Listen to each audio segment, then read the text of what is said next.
ভিডিওতে step by step দেখিয়েছি আপনারা বাড়িতে কীভাবে একদম অথেন্টিক চিকেন তন্দুরি বানাবেন।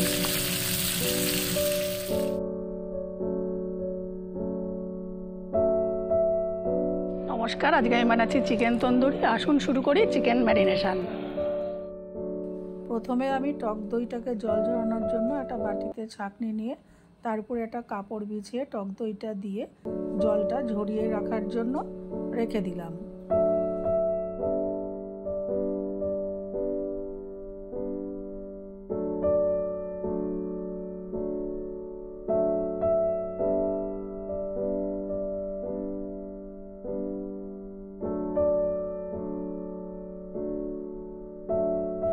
এরপরে আমাকে চিকেন ম্যারিনেট করতে হবে। ম্যারিনেট করার জন্য আমি মশলাগুলো সব এক জায়গায় রাখলাম।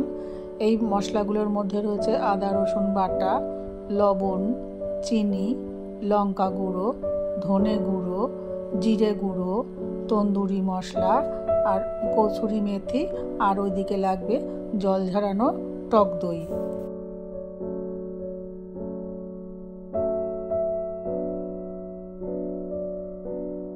মশলাগুলো এক জায়গায় রেডি করে রেখে আমি নিয়ে নিলাম চিকেনের টুকরোগুলো। চিকেনের টুকরোগুলো নিয়ে আমি এরকম একটু অল্প করে কাট দিয়ে নিলাম।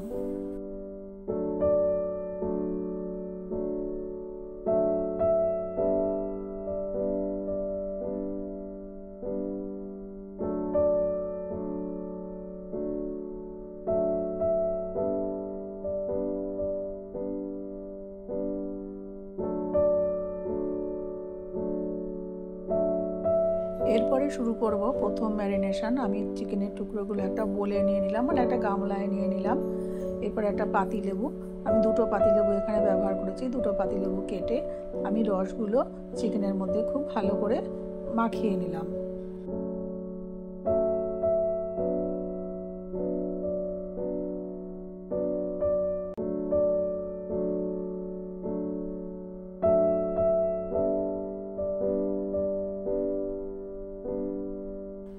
লেবুর রস দিয়ে চিকেনটাকে খুব ভালো করে মাখিয়ে নিয়ে আমি দিয়ে দিলাম আদা রসুন বাটা, লবণ ও শুকনো লঙ্কা গুঁড়ো। এটাকে খুব ভালো করে মেখে নিয়ে আমি চিকেনটাকে রেস্ট দিলাম 30 মিনিট।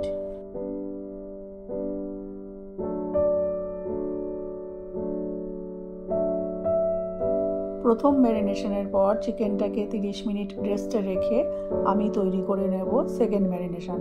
এর জন্য দরকার জল ঝরানো টক দই। এবার এই টক দইয়ের মধ্যে আমি একে একে সব মশলাগুলো অ্যাড করব।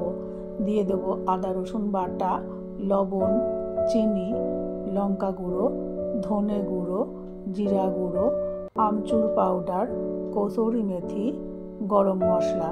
সমস্ত মশলাগুলোকে আমি একসঙ্গে ভালো করে দইয়ের সাথে ফেটিয়ে রেখে দেব।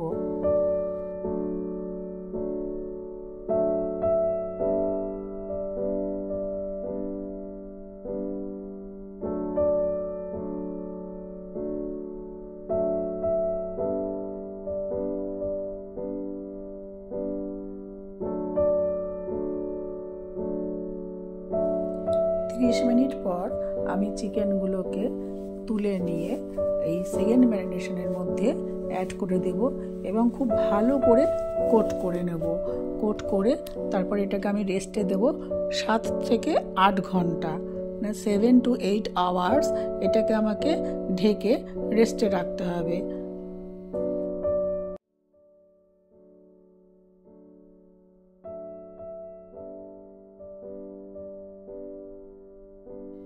সবার শেষে আমি গরম মশলা ও আবার একটু কসুরি মেথি অ্যাড করে ভালো করে মেখে নিলাম। আপনারা আপনাদের স্বাদ অনুযায়ী ও মাংসের পরিমাণ অনুযায়ী লবণ এবং ঝালটা অ্যাড করবেন।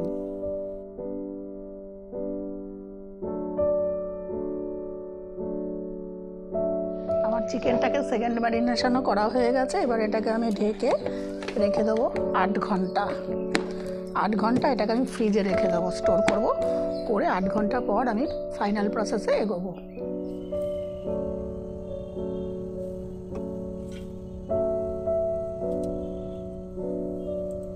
আমি যখন কোনো বিশেষ রান্না করি, মানে রোজকার রান্না ছাড়া ঠাকুরের ভোগ বা বিশেষ কোনো অনুষ্ঠানে বিশেষ কোনো রান্না করি তখন অগ্নি দেবতাকে প্রণাম করে তার উদ্দেশ্যে আমি কিছু নিবেদন করি, মানে হলুদের ফোঁটা দিই, একটু চাল, তাকে নিবেদন করে আমি উনুন ধরাই বা গ্যাস ধরাই, তারপর আমি রান্না শুরু করি। এরপর আমি উনুনের ওপর একটা তারের জালি বসিয়ে নিয়েছি। এরপর মাংসগুলো আমি এর মধ্যে দিয়ে দেবো, মেখে রাখা মাংসগুলো। দেওয়ার আগে আমি একটু সাদা তেল মাংসের মুগুলোর মধ্যে ভালো করে কোট করে নিয়েছিলাম। তারপর হালকা আঁচে আমি এগুলোকে সেঁকে নেব, মানে একটু পোড়া পোড়া করে তৈরি করে নেব। কিছুক্ষণ পর আমি মাংসগুলোকে উল্টে দিয়েছিলাম, মানে অপর পিঠটা হওয়ার জন্য দিয়ে দিলাম। আমার রেসিপিগুলি বা রান্নাগুলি যদি আপনাদের ভালো লেগে থাকে তাহলে আমার চ্যানেলটিকে অবশ্যই সাবস্ক্রাইব, লাইক, শেয়ার ও কমেন্ট করবেন, আমাকে সাপোর্ট করবেন, আমার পাশে থাকবেন। প্রত্যেকটা পিঠ এপাশ ওপাশ করার সময় আমি কিন্তু মাখন ব্রাশ করেছি।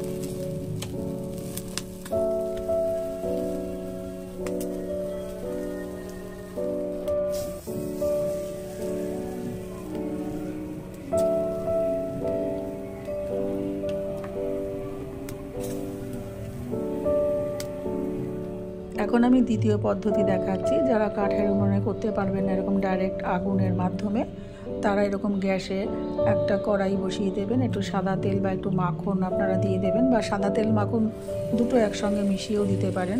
তেলটা গরম হলে পরে আপনারা ম্যারিনেট করা চিকেনগুলো এভাবে দিয়ে দেবেন।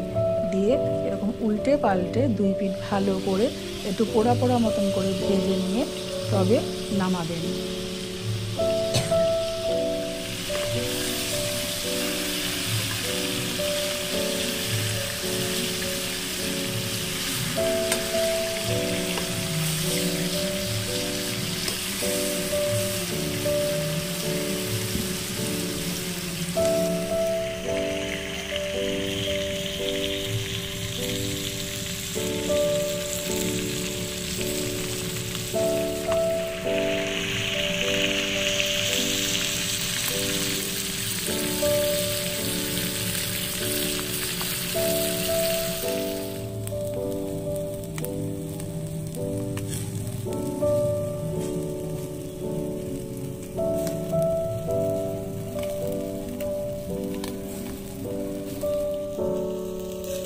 আমার এখানে তৈরি হয়ে গেছে চিকেন তন্দুরি।